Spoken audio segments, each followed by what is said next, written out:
ദേശീയപാതയുടെ ശോചനീയാവസ്ഥയിൽ പ്രതിഷേധിച്ച് കൊടുങ്ങല്ലൂർ ഗുരുവായൂർ റൂട്ടിൽ ഈ മാസം 21 മുതൽ സ്വകാര്യ ബസ് സർവീസ് നിർത്തിവെക്കുമെന്ന് private bus operators association. Guruvayur Kodungallur റൂട്ടിലോടുന്ന 75ഓളം സ്വകാര്യ ബസ്സുകളാണ് സർവീസ് നിർത്തിവെക്കുന്നത്.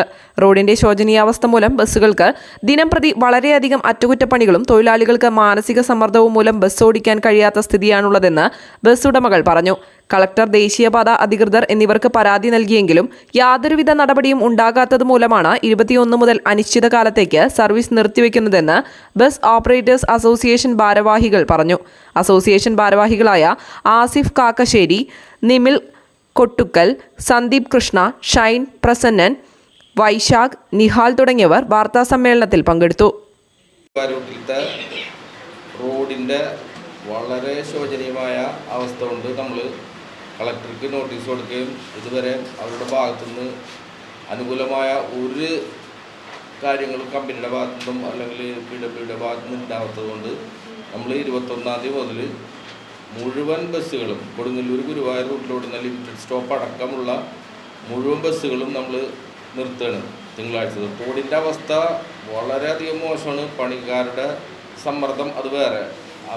പണിക്കാർ ഒരു നിലക്കും പണിയെടുക്കാൻ ജോലിക്കാർ തയ്യാറാവുന്നില്ല. അപ്പം അതിൻ്റെ പേരിൽ നമ്മൾ സർവീസ് നിർത്തിവെക്കണം. വേറെ ആരും ഓടിക്കാനോ അല്ലെങ്കിൽ ഡ്യൂട്ടി എടുക്കാനോ ഇല്ല. കുറേ വണ്ടികൾ കയറ്റിയിട്ടിരിക്കുകയാണ് ഇപ്പോൾ തന്നെ. ഇതുള്ള ബസ് സ്റ്റോപ്പുകളിൽ തന്നെ ആൾക്കാർക്ക് നിൽക്കാൻ പറ്റുന്നില്ല വെള്ളക്കെട്ടുകൊണ്ട്. പിന്നെ ബസ് സ്റ്റോപ്പിൽ ബസ് നിർത്തിയിട്ട് ആൾക്കാർ ഇറക്കണമെന്നുണ്ടെങ്കിൽ വലിയ എഡ്ജിലേക്കും കല്ലിൻ്റെ ഉള്ളിലേക്കൊക്കെ ഇറക്കുന്നത്. അതേമാതിരി ഒരുപാട് പ്രശ്നങ്ങൾ ഇപ്പോൾ നമ്മൾ ഫേസ് ചെയ്തുകൊണ്ടിരിക്കുകയാണ്. വണ്ടികൾ നമ്മൾ ഓവർടേക്ക് ചെയ്യുമ്പോഴോ അല്ലെങ്കിൽ ചെറിയ ചെറിയ കാരണങ്ങൾ ഉണ്ടാകുമ്പോഴോ വണ്ടികൾക്ക് ഉണ്ടാകുന്ന പ്രശ്നങ്ങൾ, തൊഴിലാളികളുടെ സമ്മർദ്ദം. ഇന്നിപ്പോൾ ഒരാഴ്ച മുമ്പ് അവർ തന്ന ലെറ്ററാണ്. അവർക്ക് ഇനി പണിയെടുക്കാൻ പറ്റില്ല എന്നുവെച്ചാൽ അത്രയും പ്രഷറും കാര്യങ്ങളാണ് അവർക്ക്.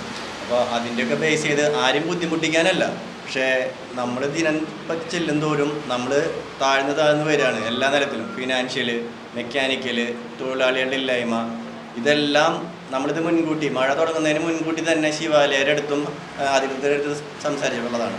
പക്ഷേ അവരുടെ ഭാഗത്തു നിന്ന് നമുക്ക് ഇപ്പോൾ ദുരിതങ്ങൾ കൂടി വന്നതല്ലാതെ നമുക്കൊരു എന്താ പറയുക, ഒരു നോർമൽ രീതിയിൽ പോയിട്ട് ഒരു തരത്തിലും നമുക്ക് വണ്ടി കൊണ്ടടക്കാൻ പറ്റാത്ത സിറ്റുവേഷനാണ്.